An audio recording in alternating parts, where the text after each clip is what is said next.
இன்று திமுக கூட்டணியில் இணைந்துள்ளது தேமுதிக. திமுகவுடன் முதல் முறையாக தேமுதிக இணைந்துள்ளதன் பின்னணி குறித்து பார்க்கலாம். 2026 தமிழ்நாடு சட்டமன்ற தேர்தலுக்கான கூட்டணி அமைக்கும் பணிகள் பிரதான கட்சிகளான திமுக மற்றும் அதிமுக தரப்பில் மும்முரமாக நடைபெற்று வருகின்றன. சிறு சிறு கட்சிகளையும் தங்கள் பக்கம் இழுக்கும் முயற்சியில் இருதரப்பும் முட்டி மோதி வந்த நிலையில் எந்த கூட்டணியிலும் சேராமல் இருந்த தேசிய முற்போக்கு திராவிடக் கழகம் பிப்ரவரி 19ஆம் தேதியான இன்று திமுக கூட்டணியில் இணைந்துள்ளது. காலை சுமார் 10 மணி அளவில் அண்ணா அறிவாலயம் வந்த கட்சியின் பொதுச் செயலாளர் பிரேமலதா விஜயகாந்த் அவர்கள் முதல்வர் மு.க. ஸ்டாலின் அவர்களை சந்தித்து தேமுதிகவை திமுக கூட்டணியில் இணைத்துள்ளார்.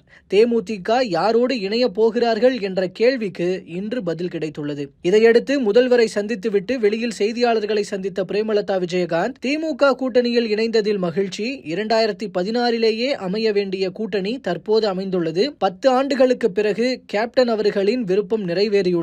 தேமுதிக நிர்வாகிகள் மற்றும் தொண்டர்களின் விருப்பப்படி கூட்டணி அமைக்கப்பட்டுள்ளது. எங்களுக்கான தொகுதிகள் மற்றும் ராஜ்யசபா சீட் குறித்து முதல்வர் அறிவிப்பார் என கூறியுள்ளார். மறுபுறம் தனது எக்ஸ் பக்கத்தில் கூட்டணி குறித்து கருத்து தெரிவித்துள்ள முதல்வர், சகோதரர் கேப்டன் உருவாக்கிய இயக்கத்தை தற்போது திறமையாக வழிநடத்தி வரும் பொதுச் செயலாளர் அன்பு சகோதரி திருமதி பிரேமலதா விஜயகாந்த் அவர்களையும் அக்கட்சியின் நிர்வாகிகளையும் வருக வருக என வரவேற்கிறேன் என தெரிவித்துள்ளார். கடந்த 2005ஆம் ஆண்டு தொடங்கப்பட்ட தேமுதிக முதல் முறையாக திமுகவுடன் கூட்டணி வைத்துள்ளது. 2006 தேர்தலில் தனித்து போட்டியிட்ட தேமுதிக 2011ஆம் ஆண்டு சட்டமன்ற தேர்தலில் அதிமுகவுடன் கூட்டணி அமைத்தது. 2016ஆம் ஆண்டு தேர்தலில் திமுகவுடன் கூட்டணி அமைக்கும் என எதிர்பார்க்கப்பட்ட நிலையில் விஜயகாந்த் தலைமையில் மக்கள் நல கூட்டணி என்ற புதிய கூட்டணி உருவாக்கப்பட்டது. ஆனால் அது தோல்வியை தழுவியது. இதையடுத்து கடந்த 2021ஆம் ஆண்டு சட்டமன்ற தேர்தலில் அமமுகவுடன் கூட்டணி அமைத்தது தேமுதிக. இதையடுத்து தற்போது 2026 சட்டமன்ற தேர்தலுக்காக திமுகவுடன் கூட்டணியில் இணைந்துள்ளது.